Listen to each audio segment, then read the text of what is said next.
It does seem that a lot of things were pushed to the side, rightfully so, when the Panthers were looking for a GM and a head coach. Things that we've been debating for years, right? Not even like, oh, this season it became for years it's been a topic. Brian Burns. It's been at least 2 years where you're debating, are you going to extend him? Are you going to accept a trade? Are you going to trade him? Are you going to extend him? Are you going to let him walk? How in the world are you going to mismanage this asset? Like we've had that debate for 2 years. When you needed a GM and a coach, everybody just put that to the side and said, all right, I guess we got to wait to see who we're asking those questions to. Well, now you have Dan Morgan as the GM. Now you have Dave Canales as the head coach. The future of Brian Burns and Derrick Brown are immediately hot topics.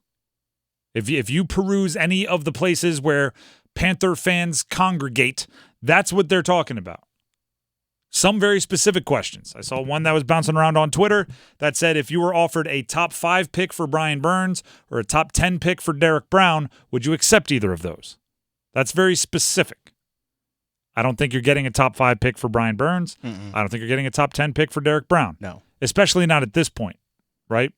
You might have, right before the, unintentionally, gotten one earlier in the season.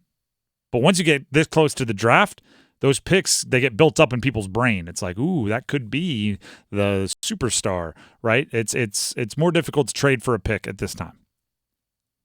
The future of those two, Brian Burns and Derrick Brown, are crucial because you could argue Bryce Young, yes, but it would be a big discount.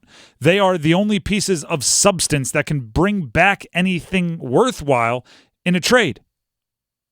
So, like you might say, and I hear this side of the argument, why in the world would you consider trading Brian Burns or Derrick Brown? You tag Brian Burns and you try to extend him and you extend Derrick Brown because they're the two best players on that defense and you need them.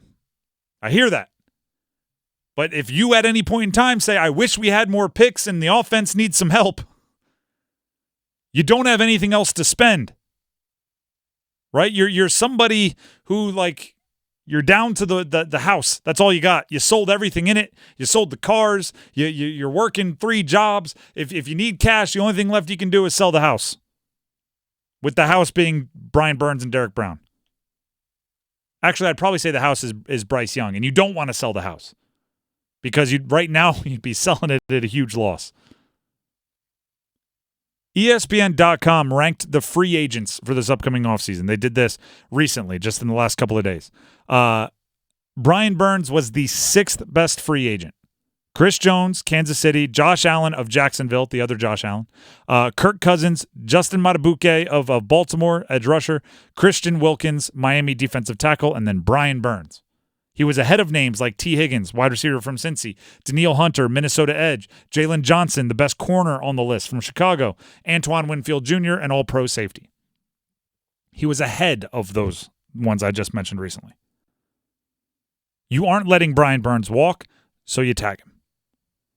Then you have to decide, and I'm going to use this for the second time. I'm actually learning this might be the one trait about Dan Morgan I hope he has the most. Full conviction in his beliefs. You have to decide and be convicted in what you want to do with Brian Burns and Derrick Brown. Do not look back. Right? And this could be a lesson, right? Something like trading Christian McCaffrey. Guess what every fan wants to do to the Panthers? Point out how awesome Christian McCaffrey is. Did you see him score 2 touchdowns again over the weekend? Yeah. You see him catch passes. You see him pick up blitzes. You see him weave his way through the trash and the bodies that are around him and be the best running back in the league over the weekend. Yeah. Yeah, you traded that away and didn't get a first-round pick. Nope. But guess what? The hard part is for Carolina, it does you no good to sit around and lament like, oh, we had him. We let him go. It does no good. So if you're going to trade Brian Burns, don't catch yourself every Sunday checking on Brian Burns' box score. Oh, he got another sack this year. Oh, I traded him away. Once you do it, you have to be all in on your beliefs.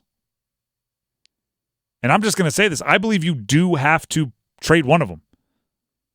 I believe with the either Derrick Brown or Brian Burns, and I'd kind of go with whichever one brings you back the most. I'd shop them both. Whoever you get the biggest offer for, trade that one. And here's why. There's so much this team needs to get better at. So much this team needs to get better at. And I would start with the offensive side, because if you don't get Bryce Young some help, you're going to be looking to enter into the quarterback carousel again, probably after next year or the year after. And then by the time you get your next quarterback in and they get used to it, whatever extension you sign Brian Burns and Derrick Brown to is going to be due for a re-extension all over again, and you would have wasted all that. You need to get the offense done right, so make sure you're allocating your resources that way. You can't have your two highest paid players on the team be an edge rusher and a interior defensive lineman when the thing you need to improve the most is the offensive side of the ball. And that is no disrespect to Brian Burns or Derrick Brown. If you listen to this show, you know, last offseason, I was very much on the extend Brian Burns. Derrick Brown is great. I would love to have either one of them on my team, which is why I'm not picky on which ones gets traded, because it's not like I'm way higher on one than the other. They play important positions. They play them well. They're young enough that you don't have to worry about giant cliffs and fall-offs in their career happening. I think you trade whichever one can get the biggest return. I think something you have to keep in mind as well is that obviously you're going to approach both of these guys this offseason, and if both of them say, I don't want to sign a long-term deal here, like, I'm not going to do it. Okay, and Brian Burns say, you can franchise tag me.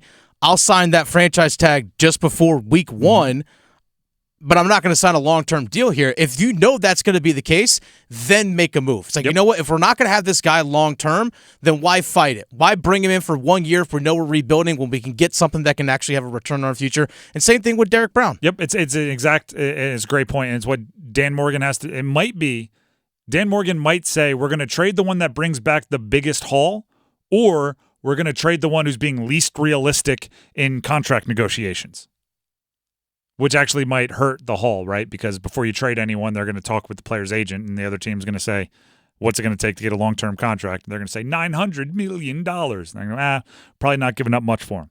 But I just think this team has so many things they need to fix, meaning the Panthers, that you can't be that invested on the defensive line. I would have loved it if it was like, you know, the two best players that were due for contracts were, you know, a corner and an edge, right? An outside linebacker and a wide receiver. Like, if there was something like that, then yeah, but you can't put them right next to each other on the field. You need those resources to spread out significantly further over different position groups. But it's good you at least have two. You could have none to work with. How about that? Hey, you got two premium players at a couple premium spots. You might be able to get back in the first round. And then some. Maybe. Depending on how high in the first round.